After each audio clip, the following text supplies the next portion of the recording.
Amen. Purihin po ang Panginoon. Amen. Magandang umaga po mga kapatid. Tayo po'y tumayo.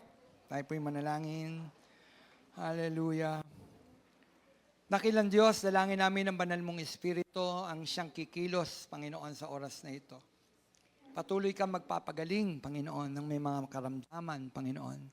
Sasagot sa mga suliranin namin, Panginoon. Salamat po sa salita mo, Panginoon, na patuloy naming naririnig. Yung kalayaan, Panginoon, na kami nakalalapit sa banal mong presensya, Panginoon. Salamat po, Panginoon. Salamat po. Gamitin mo ang iyong lingkod, Panginoon, bilang daluyan ng salita mo, Panginoon. Sa oras na ito, buksan mo ang aming mga puso, ang aming isip, Panginoon. Sa oras na ito, ito pong aming panalangin sa pangalan mo, Jesus, na aming Panginoon. Amen, amen, amen. Palakpakan po natin Panginoon. Hallelujah. Lahat po tayo, mga kapatid, ay araw-araw pumipili ng daan. Ano po? Sabi ko nga, araw-araw pumipili ng daan. Saan ba tayo dadaan? MacArthur Highway ba o mag-Skyway? Ako ganun, no po. Pag pupunta po dito, namimili po ako. MacArthur, libre, Skyway, mabilis, may bayad. No po. MRT ba ako? Mag-jeep? Kaliwa ba o kanan? At minsan, nakakaranas ako nung tatlong sangang daan. At may pagkakataon, namimili ako kung saan ako daraan dun sa tatlong sanga na yon. At madalas, ang pagpili ko, naliligaw ako. Naliligaw po ako. Yung isang beses nga po, meron na akong nasa unahan sa akin, naligaw pa ako. sabi sa akin ni JM, Pastor, nasa ka na po. Nadiretso ako, kayo, lumiko. So may sinusundan na ako, nakita niyo po, no? Naligaw pa ako. Ano yon? Abala. Sayang ang oras. No? Sayang ang oras. Alam niyo mga kapatid, ang Panginoong Yesus ay nagsabi din patungkol sa 200. 200 at 2 pintuan. At sa sinabi ito ng ating Panginoon, ipinakikita na mayroon lamang 200 sa buhay na dapat patunguan ng bawat tao. May daan patungo sa buhay, may daan naman patungo sa kapahamakan. Kapahamakang walang hanggan. Sinabi ni Jesus na maraming daan. Hindi sinabi ni Jesus na maraming daan. Ang sabi niya, pumasok kayo sa makipot na pintuan at daan. Personal yon na desisyon. No po, personal na desisyon. Ito nga po pala ay may pamagat, ang 200. At mayroon po yan subtitle, ang pinakamahalagang desisyon natin sa ating buhay. No po, nasabi ko nga po, araw-araw dumaraan tayo sa pagpili saan tayo daraan.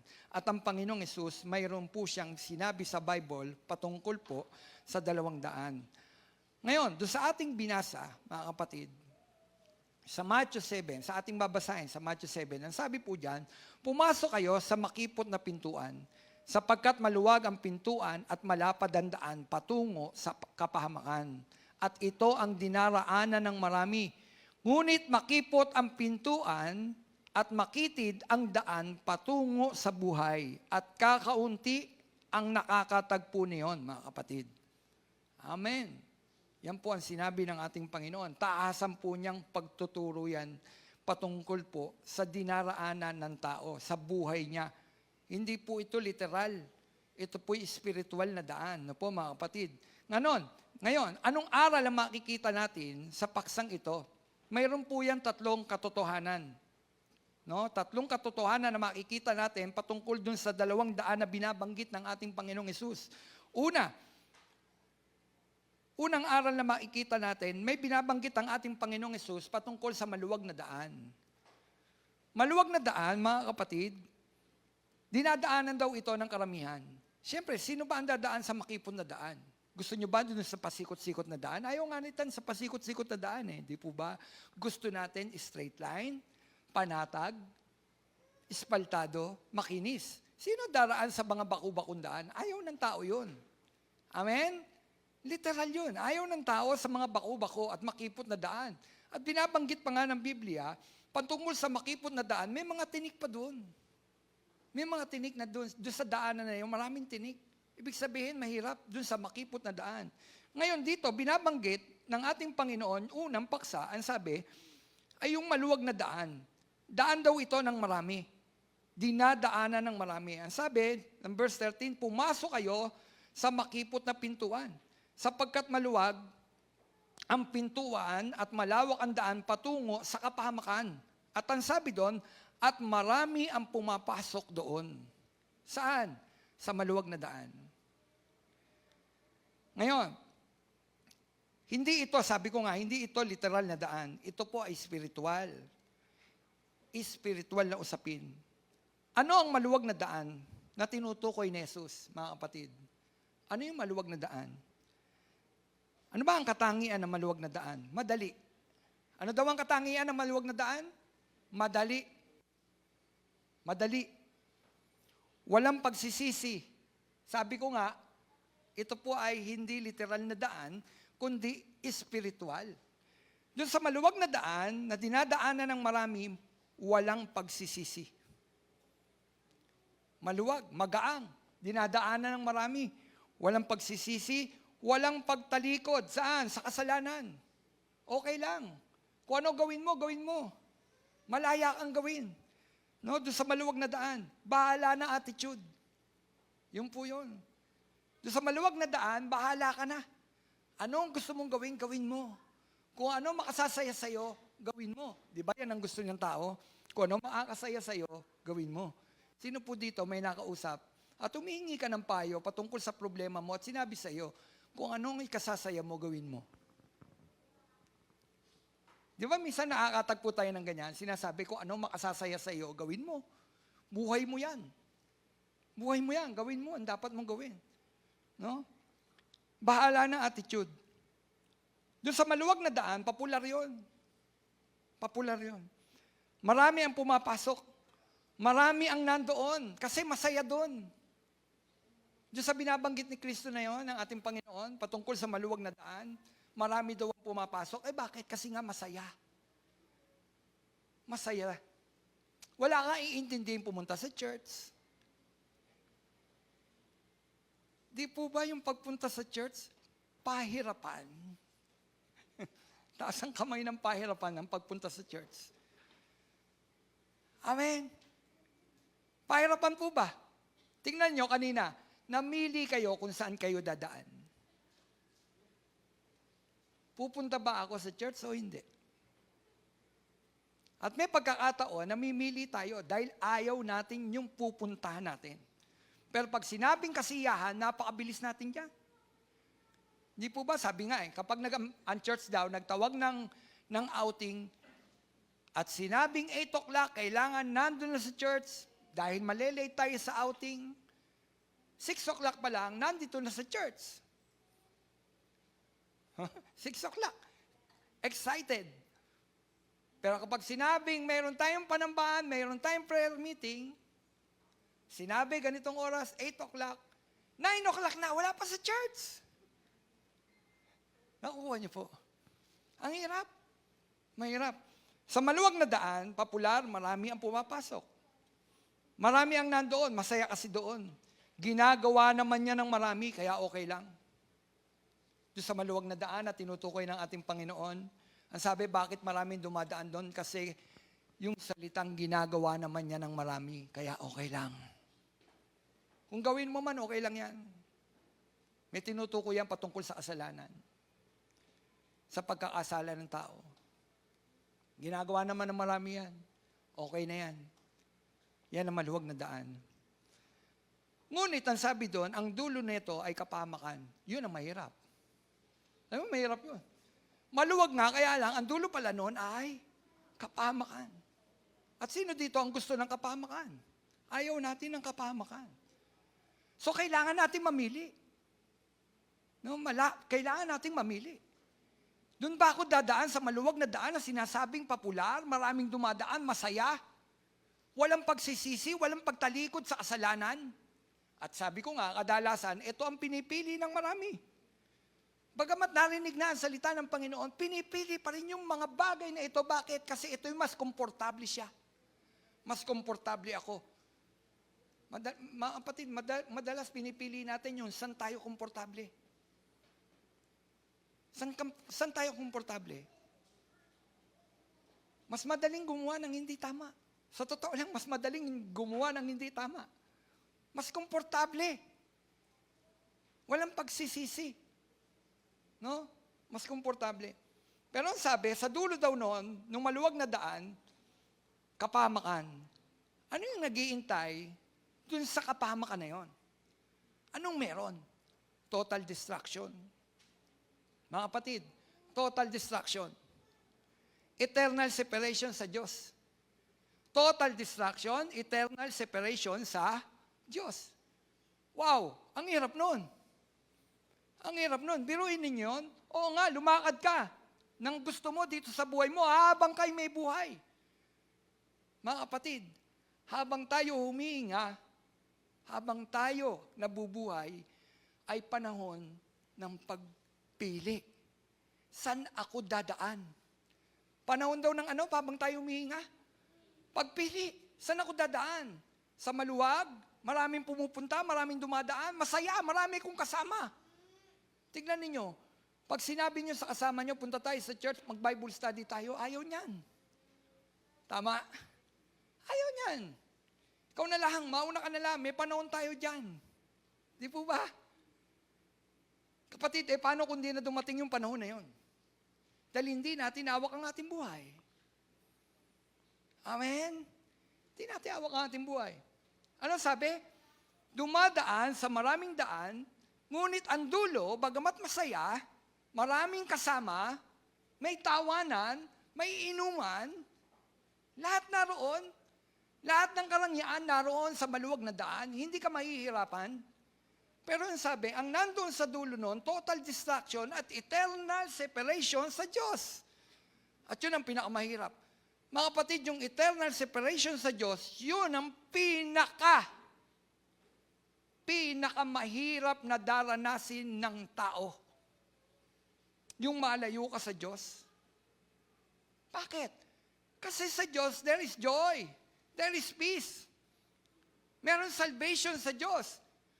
Tapos, dun sa dulo nung pinili mong masaya, pinili mong lugar na kung saan kampante ka, ang sabi, total distraction at eternal separation sa Diyos.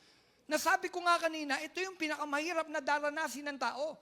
Na nakita ko yung sarili ko, yung palang aking pagpili, ang dulo ay eternal separation, pagkahiwalay sa Panginoon Diyos. Anong meron? Saan pupunta?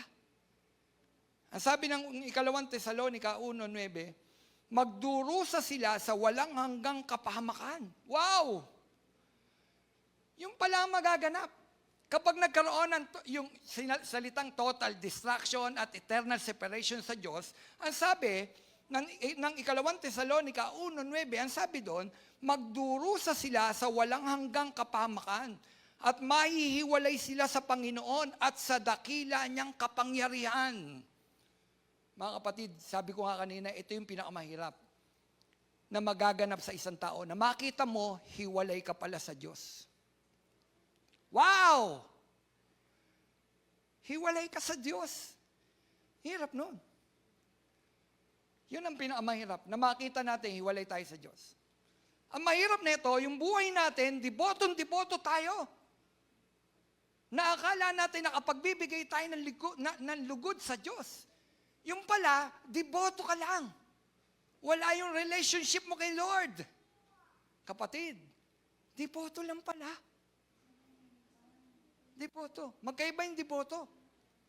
At magkaiba yung relationship kay Lord. Deboto, nakaugalian, marami, sasama.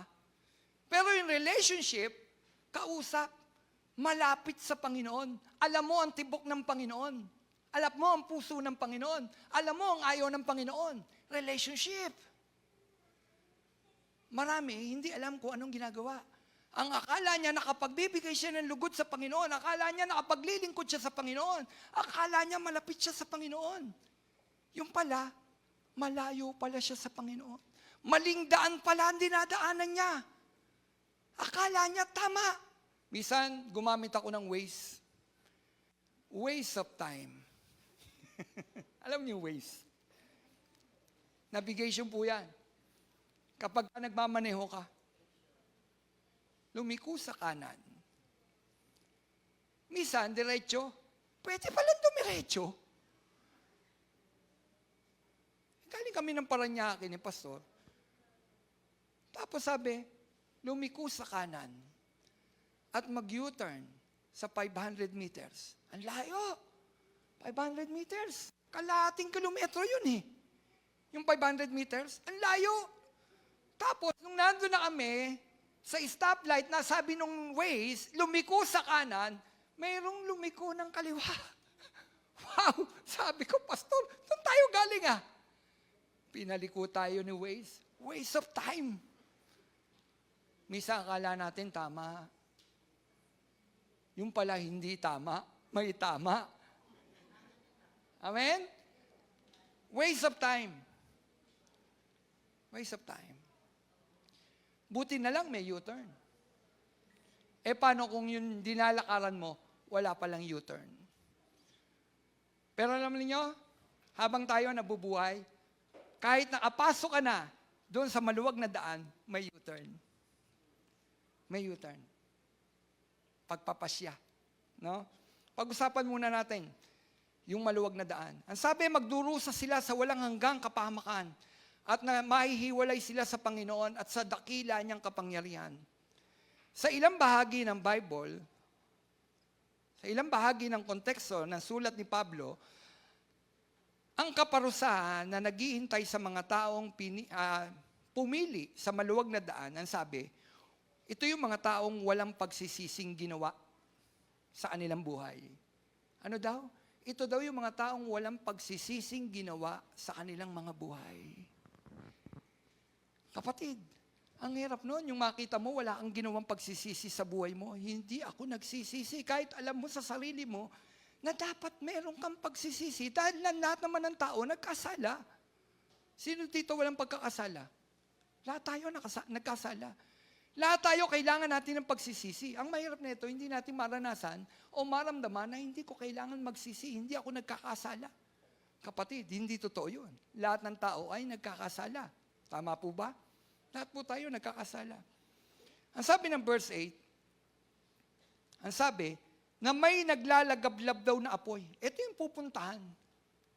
Ito yung pupuntahan ng taong pumili ng walang pagsisisi na siya'y lalakad sa maluwag na daan, espiritual, na ang kasama niya'y marami, masaya.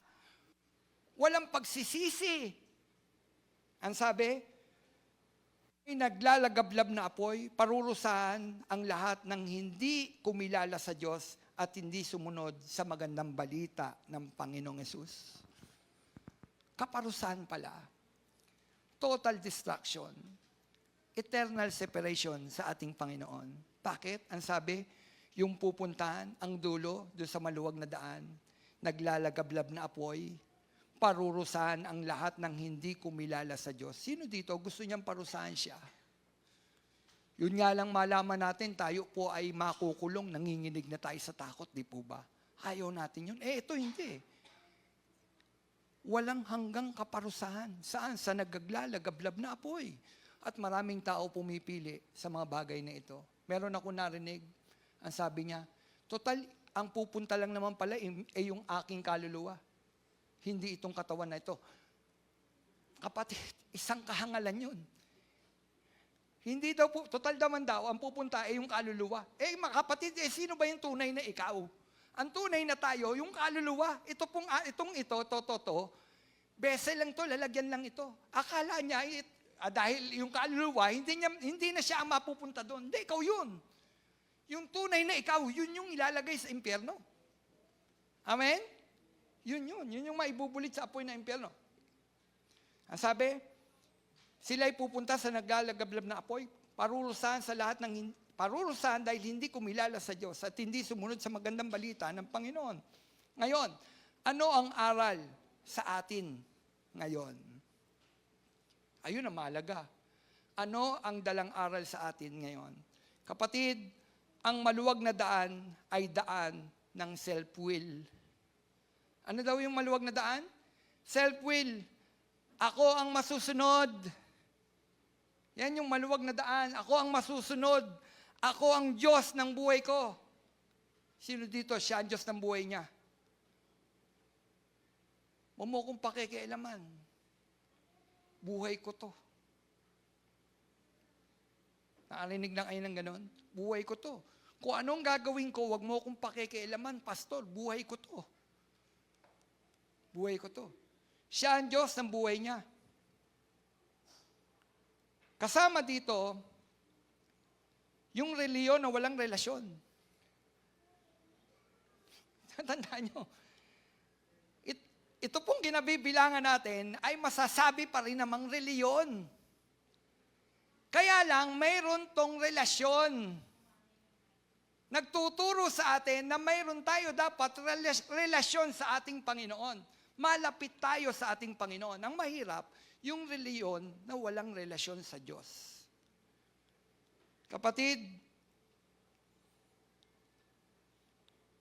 sabi ko nga, ang maluwag na daan ay daan ng self-will. Ako ang masusunod. Ako ang Diyos ng buhay ko.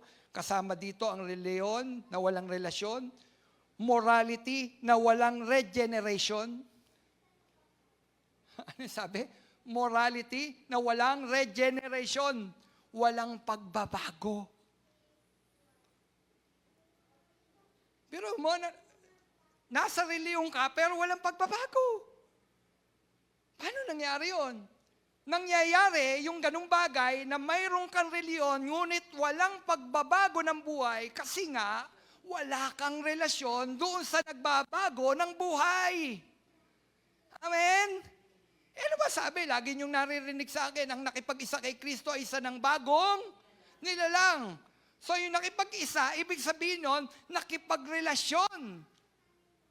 Nakipagrelasyon kay Kristo ay bago ng nilalang, siya'y patay na sa kanyang lumang pagkatao. Siya'y bago na. Nag-uumpisa, nababago. Nababago ang pananalita, nababago ang laman ng puso, nababago ang kanyang pag-iisip. Natandaan ko yung aking kumpare na sinasabi ko, ngayon lagi siyang excited. Saan? Sa Bible study.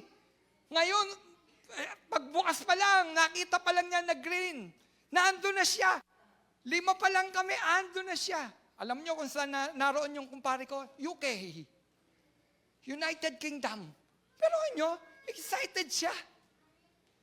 Sabi niya, alam mo pare, pinakakaabang-abangan ko to. Kinakakaabang-abangan ko to. Alam niyo, ito yung pinapatotoo ko sa inyo noon. Nung malakas siya, hindi niya kailangan si Kristo. Sabi niya sa akin yun. Kasi kumikita siya eh. Mekaniko siya ng eroplano. Isipin mo, mekaniko ka ng eroplano, nasa United Kingdom ka pa. At pinagpala siya ng Panginoon, ha?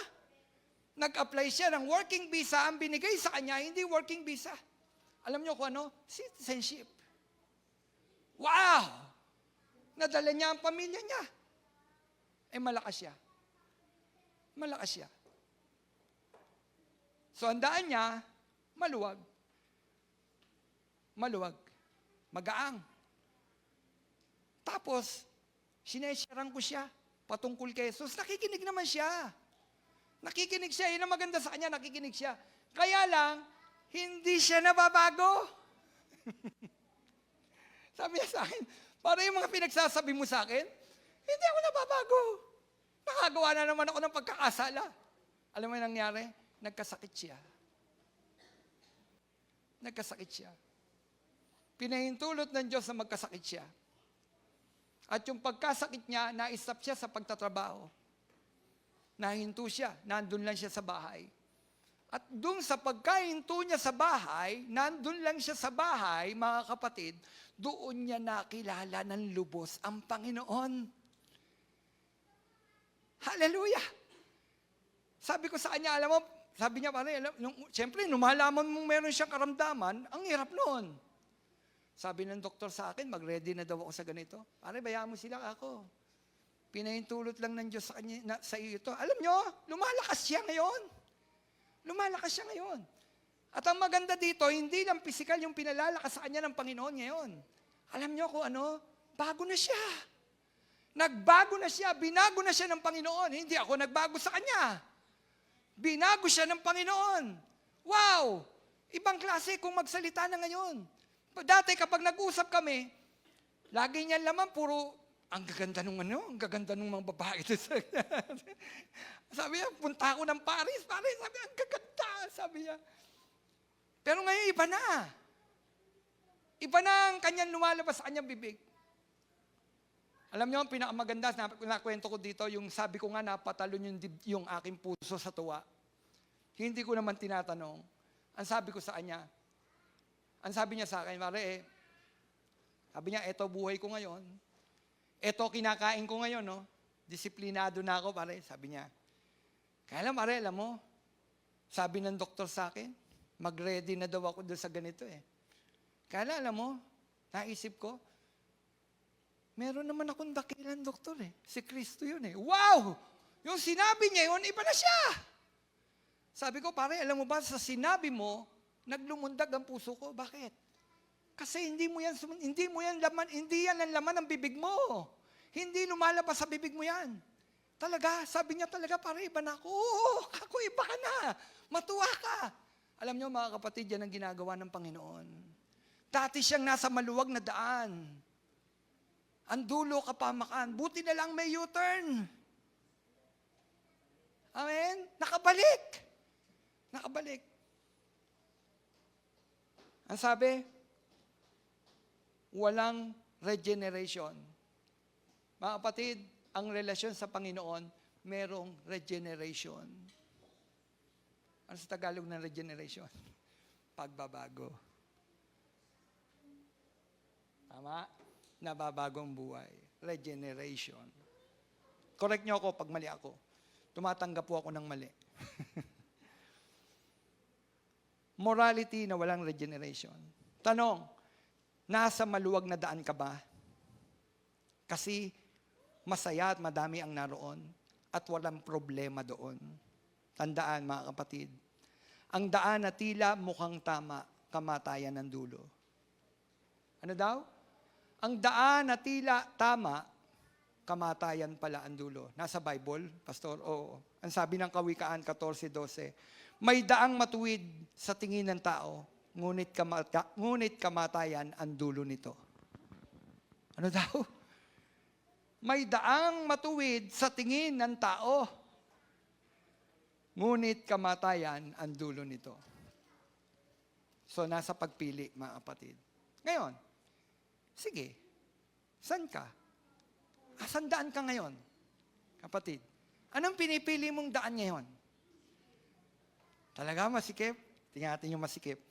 Ito naman yung makipot na daan na binabanggit ng Panginoon. Ang sabi, dinadaanan siya ng kakaunti. Ano daw yung makipot na daan? Dinadaanan ng kakaunti. Siyempre, ayaw ng tao sa makipot. Ayaw ng tao sa masikip. Amen? Kaya dinadaanan daw siya ng kakaunti. Verse 14, sapagkat makipot ang pintuan at makitid ang daan patungo sa buhay at kakaunti ang nakakasumpong nito. So magkaiba, no? Pagdating kay Jesus, pagdating sa spiritual na buhay, magkaiba yung matuwid na daan ng patag, maluwag, at makipot na daan at pasikot-sikot. Magkaiba pala. Kay Jesus pala, yung daang pasikot-sikot, kakaunti ang nakakasumpong nun. Ang sabi, mga katangian na makipot na daan, makipot na pintuan. No? Pinanggit kasi rin dyan yung pintuan. Makitid. Hindi kasya. Hindi kasya. Si Jesus mismo ang daan, mga kapatid. Yung makipot na pintuan na yon, si Jesus mismo yon. Yung makipot na daan. Ang sabi, ng John chapter 10 verse 9, ako ang pintuan.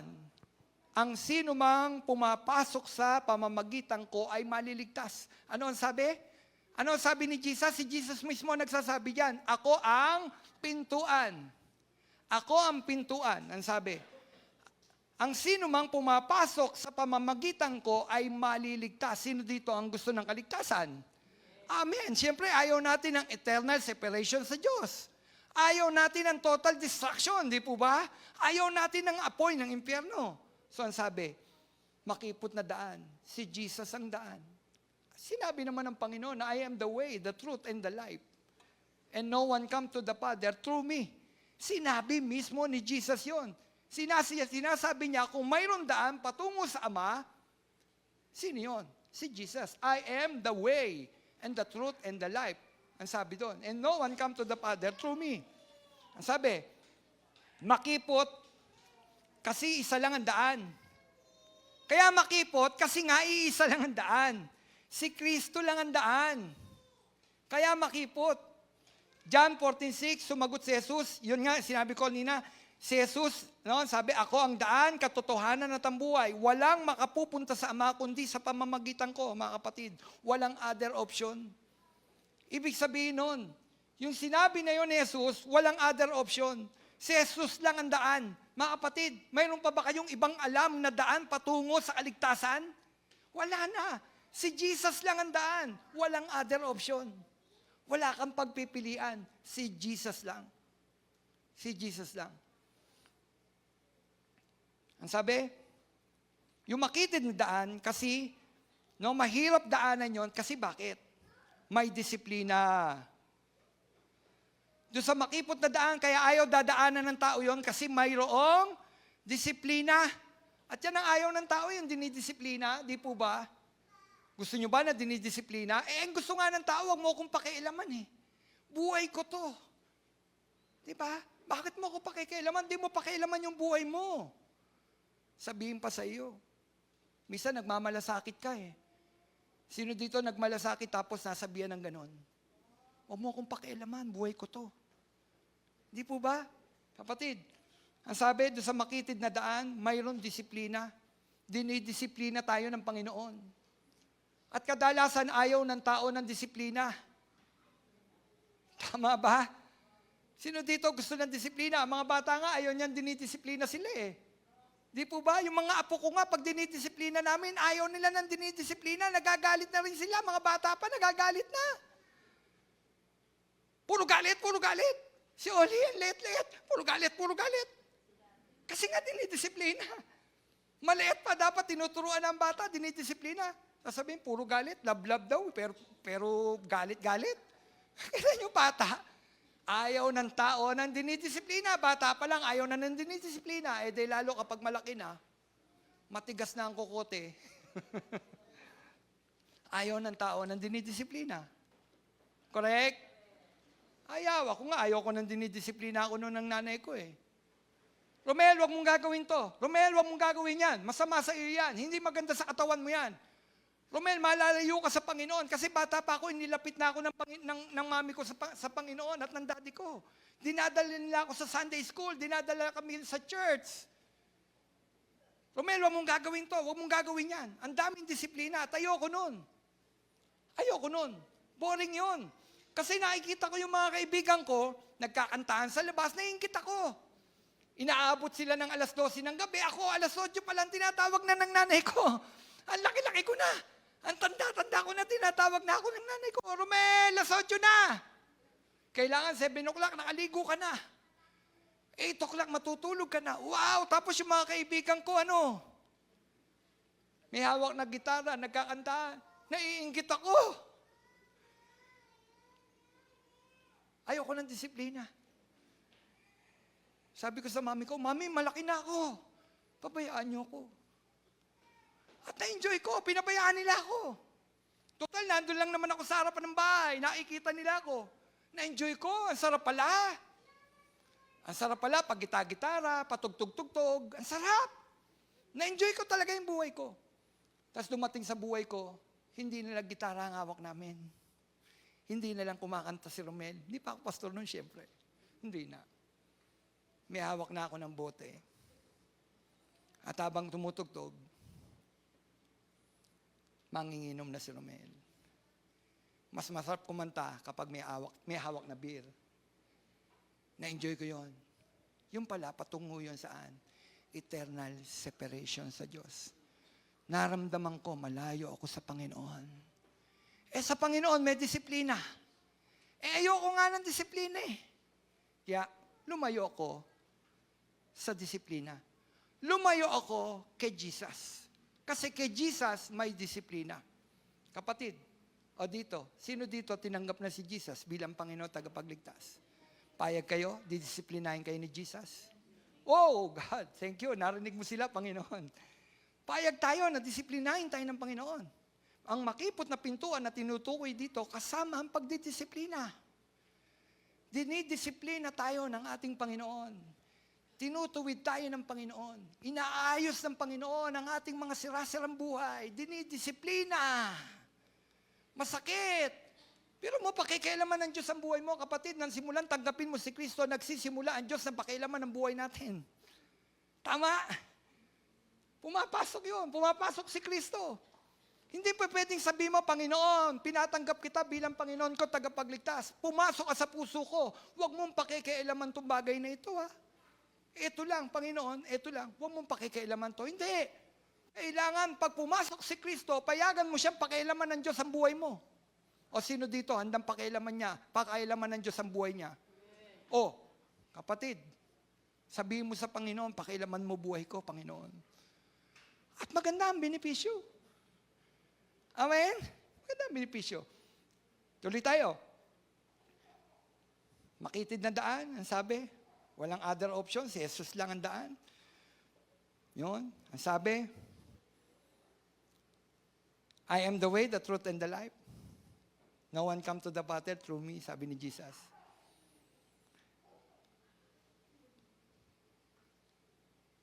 Makitid na daan, ulitin ko, kasi may disiplina, may pagpapasa ng krus.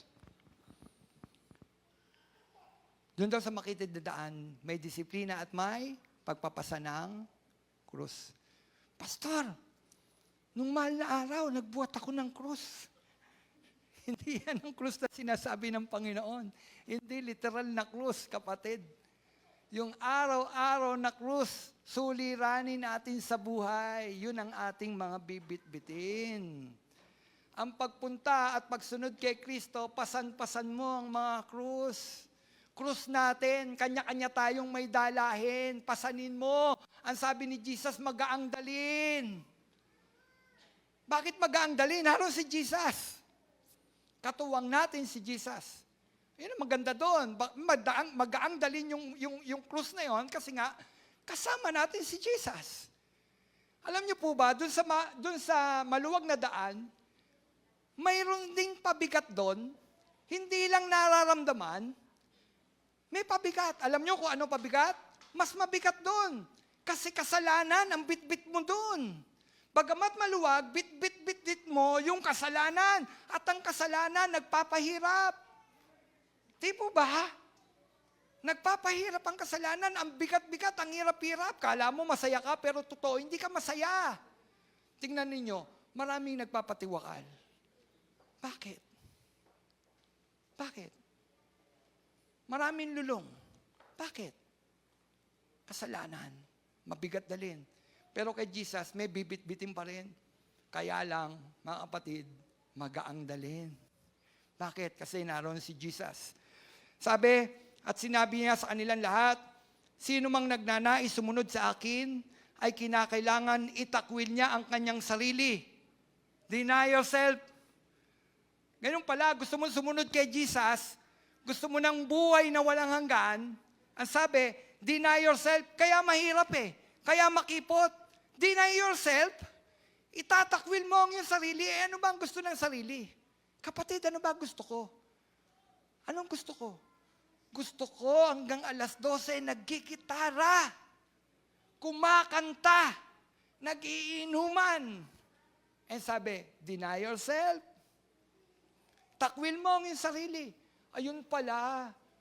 Kaya mahirap. Yun pala yung mga pasang krus. Kung paanong yung tukso naroon, di ba ang hirap nun? Tinutukso ka, gawin mo ang bagay na ito, bit-bitin mo. Huwag mong gawin. Huwag mong gawin. Kapatid, sabi, magaang dalhin kasi naroon si Jesus. Tutulungan ka niya sa panahon ng pagsubok. Amen? Sabi, deny yourself, itakwil ang kanyang sarili, pasanin araw-araw ang kanyang krus at sumunod sa akin, sabi ni Jesus. Mga kapatid, tandaan, hindi tayo kasya sa makitid na daan. Ulitin ko hindi tayo kasya sa makitid na daan kung dala-dala pa rin natin ang kasalanan, kung dala-dala pa rin natin ang pride at ang sarili nating kalooban. Kaya sabi ni Jesus, gusto mong makapasok sa makitid na pintuan, makitid na daan, bitawan mo ang kasalanan mo. Kasi hindi ka makakapasok sa makitid na pintuan at makipot na daan kung dala-dala mo pa rin yung sandamakmak mong kasalanan. Hindi ka makakapasok, kailangan mong bitawan. Isuko sa Panginoon, Panginoon, hindi ko na kailangan ito. Gusto ko maapasok sa makipot na pintuan. So mayroon tayong bibitawan. Ano ang bibitawan natin? Papasok kay Kristo, kasalanan. Amen? Kapatid, bibitawan natin ang kasalanan, ang pride. Iyan. Yang pride ang pinakamahirap bitiwan. Pero dapat bitiwan natin. Pride, kayabangan, at sariling kalooban. Meron tayong mga sariling kalooban. Kapatid, sabi, kakaunti ang nakakasumpong. Hindi dahil ayaw ng Diyos iligtas ang lahat. Tunditin ko kakaunti daw ang nakakasumpong, hindi dahil ayaw ng Diyos na iligtas ang lahat, kundi kakaunti lang ang gustong magpakumbaba at sumunod sa Diyos. Kaya kukunti ang nakakasumpong. Hindi dahil ayaw ng Diyos magligtas. Kasi ayaw ng tao ng magpakumbaba at sumunod. Ayaw niyang bitawan yung kanyang kasalanan, ayaw niyang bitawan yung kanyang pride, ayaw niyang bitawan yung sarili niyang pagpapasya. Kapatid, ang pagsunod kay Kristo, bibitawan mo ang sarili mong pagpapasya. Papasakop ka kung ano ang kalooban ng Diyos. Amen? Sabi ng 2 Pedro, chapter 3, verse 9, ang Panginoon ay hindi nagpapabaya sa kanyang pangako, gaya ng inaakala ng ilan. Sa halip, nagbibigay siya ng pagkakataon sa lahat sapagkat hindi niya nais na mapahamak, kundi ang lahat ay makapagsisi at tumalikod sa kasalanan. Yan ang patunay na ang Panginoon gusto niya ang lahat ng tao maligtas. Kaya lang realidad, hindi lahat ng tao maliligtas. Ano daw? Yan ang bad news May good news Gusto ng Diyos, maligtas ang lahat. Kaya lang, ang bad news, hindi lahat maliligtas. Bakit? Kasi ayaw bitawan ang kasalanan. Ayaw bitawan ang kayabangan. Taas ang kamay ng mayabang. Alam niyo ba, yung kayabangan, yung nananangan doon sa mga titulong hawak. Yan ang kayabangan. Maraming mayabang. Ako po mayabang. Lahat po ng tao mayabang. Tandaan po natin yan, lahat po ng tao may kayabangan. Talaga? Oo. Hindi lang mayaman ang mayabang, pati mahirap. Pati mahirap mayabang. Correct? Oo, lahat ng tao mayabang. May kayabangan taglay. Kaya lang, bibitawan natin ang kayabangan at magpapakumbaba. Ano yung isang bagay na kayabangan? Yung hindi mo aminin na hindi ka nagkakasala ay isang kayabangan. Na aminin, hindi ko kailangan si Jesus. Hindi ko kailangan ng Jesus mo, Pastor Romel. Hindi naman ako nagkakasala. Yan ay isang kayabangan. Amen? Ngayon, aplikasyon. Anong aral sa atin? Ang makipot na daan ay ang daan ng surrenderer. Ano daw yung makipot na daan? Daan daw yun ng surrenderer. Sino dito ang surrenderer? Hindi kayo surrenderer. Sino dito ang sumuko na sa Diyos? Araw-araw na pagpili kay Kristo, hindi sa sarili. Ano daw yung daan na makipot? Yung mga yun daw dumadaan doon sa makipot na daan, ito yung araw-araw na nakasurrender kay Lord. Pinipili niya si Jesus. Panginoon, susunod po ako. Susunod po ako kung anong kalooban mo sa araw na ito. Kapatid, araw-araw ay araw ng pagpili. Tandaan niyo po yan. Araw-araw, araw-araw na pagpili. Sino ba ang susundin mo? San ka dadaan? Sa makipot na daan o sa maluwag na daan? Kapatid, ang makipot na daan, ito ang dinadaanan ng mga taong sumurrender sa Panginoon. Araw-araw na pinipili si Kristo, hindi ang kanyang sarili. Mas mahirap sa simula. Kapatid, tandaan natin, mas mahirap sa simula. Pero buhay ang dulo. Yun daw pala, makipot na daan. Mas mahirap sa simula, pero ang dulo daw nun ay, buhay. Zoe. Doon pala kinuha yung Zoe TV ni Brother Eddie. Na ano yung Zoe? Yung pala yung Zoe. Quality life. No? Quality life ngayon at eternal life sa future. Quality life ngayon at eternal life sa future. Kapag pinili mo si Jesus, dito man din sa lupa, pagpapalain ka niya. Eternal life dito, quality life dito, eternal life sa future. John 10:10. Sapagkat naparito ang anak ng Diyos upang ipahamak tayo? Hindi. Naparito si Kristo upang bigyan tayo ng masagana at kaaya-ayang buhay. Amen? Quality life. Kapag pinili mo si Jesus, mahirap sa simula. Mahirap sumunod sa simula. Mahirap pumunta sa church. Mahirap maglingkod. Pastor, ang hirap-hirap. Mahirap sa simula. Pero ang dulo nun, buhay. Buhay. Parang diet lang rin yan, Sister Ann. Na? Ay, hirap sa simula. Hirap sa simula eh. Yung diet, ang hirap sa simula. Pero ang dulo, quality life. Alam niyo po ba yon? Kapag kumain tayo, nag-segue lang ako. Kapag kumain tayo ng tama, quality life. Kay Jesus ganun din. Kay Jesus ganun din. Sa simula, mahirap. Pero habang lumalakad tayo kasama ni Jesus, nagiging madali ang lahat ng bagay. Bakit? Kasi kasama mo si Jesus. Amen? Di ba yun ang pinakamasarap na kasama? Kasama natin si Jesus. Di po ba? Kung meron tayong kaibigan, si Jesus. Kung meron kang kasama sa paglalakbay, si Jesus. Ano pa hanapin mo kapag kasama natin si Jesus? Mga kapatid, sige, tingnan mo. Minsan hanap tayo ng makakasama natin.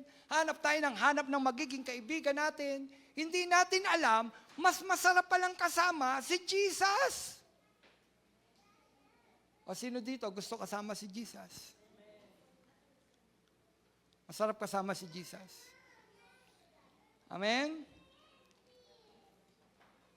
Pangatlo at panghuli, uuwi na po tayo mga kapatid. Una, anong sabi? Ano yung daan? Daang maluwag. Pangalawa, yung makipot. Pangatlo, meron sinasabi doon, ang pumili. Ang pumili. Verse 13, pumasok kayo, sabi doon, pumasok kayo. Ang sabi doon, pansinin po natin yun. Pansinin po natin, sabi ko pansinin natin, inuutusan tayo ni Jesus, pumasok kayo. Utos yan, mga kapatid. Ang tawag diyan ay imperative command. Ano daw? Imperative command. Inuutusan ka ni Jesus. Ano ang imperative command? Utos na pautos. Yun ang imperative command. Utos na pautos o utos na pangutos. Kabulol? Utos na pautos o utos na pangutos. Sa grammar, ito yung uri ng pangungusap na nag-uutos, nag-aatas, o nagbibigay ng direktang instruction. Walang pakiusap, walang sana. Walang sana. Utos talaga. Yung sinabi ni Jesus, pumasok kayo. Sabi ko nga, imperative command. Walang sana, walang please. Nakuha niyo po? Utos talaga. Utos na pumasok sa makipot na pintuan. Ang pintuan, ang sabi, desisyon sa kaligtasan, pagtanggap kay Kristo bilang Panginoon na tagapagligtas. Ang sabi ng Roma 10:9, kung ipahayag ng inyong bibig na si Jesus ay Panginoon at buong pusong sasampalataya na siya'y muling binuhay ng Diyos, maliligtas ka. Amen! Ganun pala kadali ang maligtas. Minsan nakala natin ang hirap pumasok sa langit. Ang bilis palang pumasok sa langit. Ano sabi?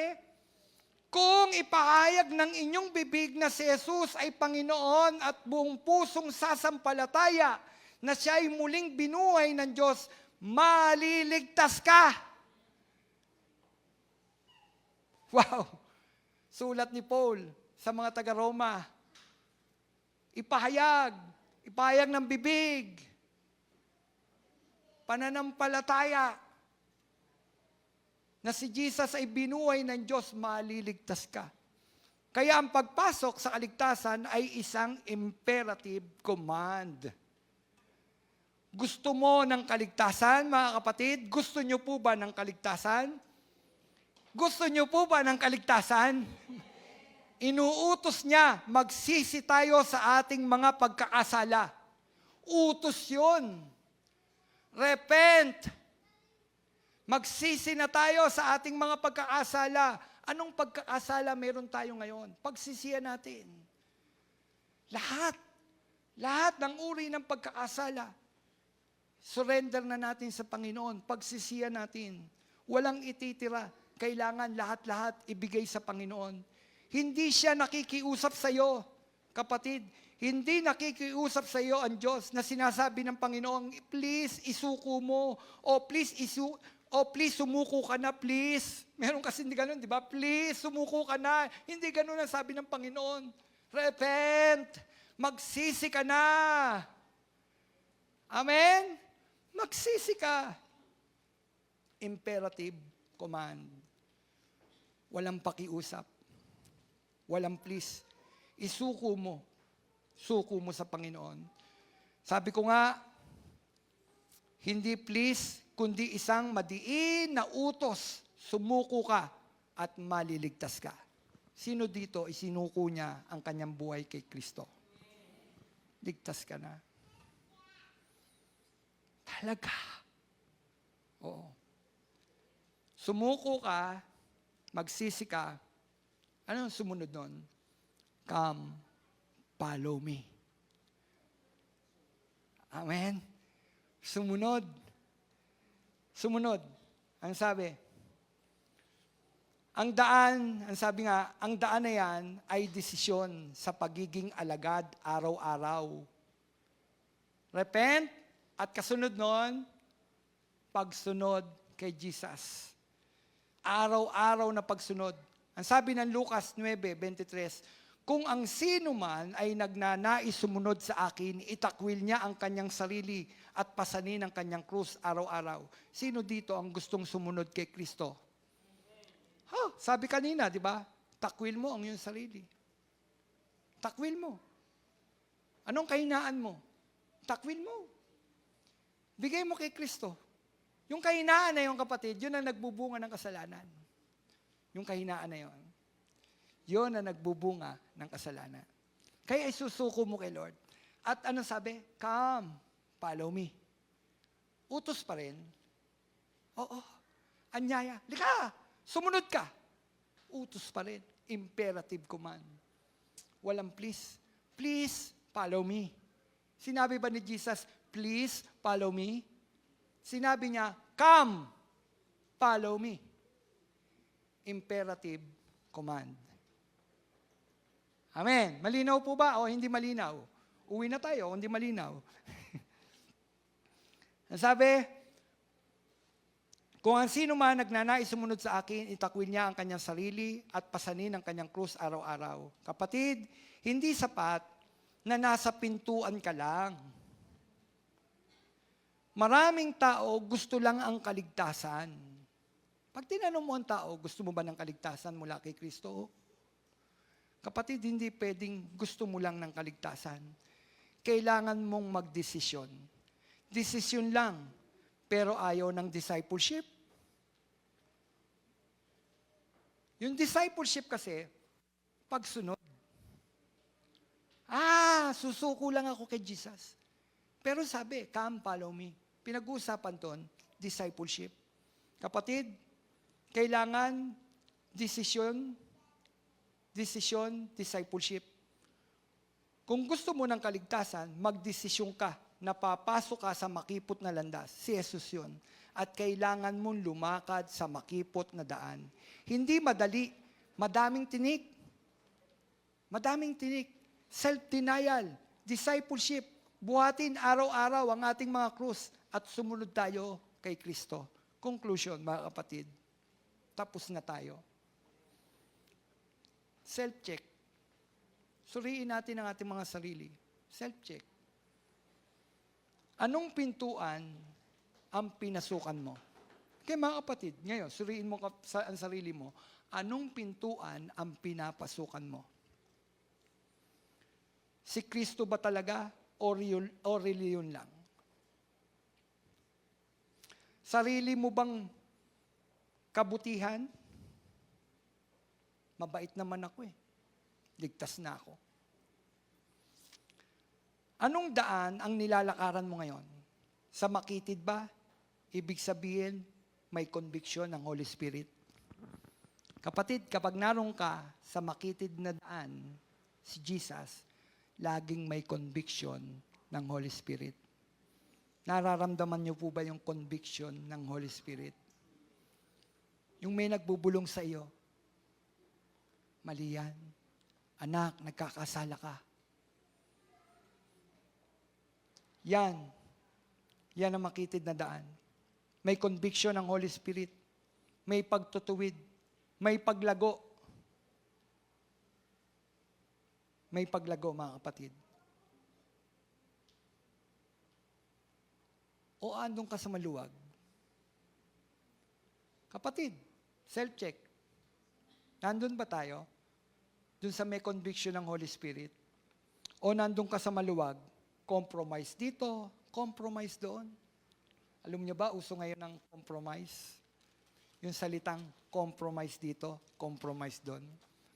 Kung saan mas makabubuti yung aking sarili, doon ako. Doon ako kakampi. Ko-compromise ako. Nakuha niyo po, kapatid? Ang buhay kay Kristo ay hindi compromise dito at compromise doon. Kailangan nating lumakad talaga kay Kristo. Kung Kristiyano ka, Kristiyano ka. Kung mananampalataya ka ni Kristo, mananampalataya ka talaga ni Kristo. Sino ang kasama mo sa daan, kapatid? Ang maluwag na daan, madami at punuan. Ang makipot na daan, si Jesus lang at ang mga tunay na alagad. Hamon ito sa bawat isa sa atin. Hindi sinabi ni Jesus na tara, subukan mo. Ang sabi niya, pumasok ka. Imperative command. Ngayon na. Now na. Kung naririnig mo ang salita ng Panginoon, now na. Ngayon, ang pagpapasya, ngayon, tara, sabi ng Panginoon, pumasok ka, magsisi ka, bitawan mo lahat ng pagkakasala at lumapit ka sa akin, sabi ng Panginoon. Sabi niya, Lahat ng nabibigatan sa inyong mga pasanin, lumapit daw sa Kanya. At tayo'y Kanyang pagpapahingahin. Sino dito ang nabibigatan na sa mga pasanin? Yung kasalanan, mabigat yan eh. Mabigat yan. Sabi ni Jesus, lumapit kayo sa akin, kayong lahat na nabibigatan sa inyong mga pasanin, at kayo'y aking pagpapahingahin. Di ba ang sarap nun? Kapatid, anong daan ang dinadaanan mo? Left or right? Pili, kapatid. Kay Kristo ba? O dun sa eternal destruction? Apoy ng impyerno. Kapatid, naniniwala ako na inaayos lang ng Diyos yung mga ways natin sa ating mga kaisipan. Baka naman mamaya, mali na. Kailangan mong iayos. Amen? Baka mamaya, naliligaw na, hindi pa natin alam. Kaya ang Diyos nag-aayos. Inaayos ang buhay natin ngayon. Saan tayo patungo? Kay Kristo? Kay Kristo po ba, mga kapatid? Nawala tayo kay Kristo. Amen? Hallelujah. Tayo po'y tumayo. Tayo po'y manalangin. Dakilang Diyos na makapangyarihan sa lahat. Salamat po, Panginoon, sa buhay na kaloob. May mga bagay na dumaraan kami sa pagpili, Panginoon. Tulungan mo kami, Panginoon, na pumili ng tama. Pumili kung ano yung kalooban mo, Panginoon. Piliin namin, Panginoon, hindi yung makapagbibigay lang ng kasiyahan sa aming mga katawan, kundi yung alam namin yung kalooban mo, Panginoon. O Diyos, binigyan mo kami ng free will. Kalayaang mamili. Pagamat may kalayaang mamili, dun nga, Panginoon, pumili kami ng tama. Piliin namin kung ano, Panginoon, yung daan patungo sa iyo, Panginoon. Bawat araw ng aming buhay, Panginoon, pumili kami. Piliin namin na kami lalakad ayon sa kalooban mo, Panginoon. Salamat po, Diyos. Salamat po.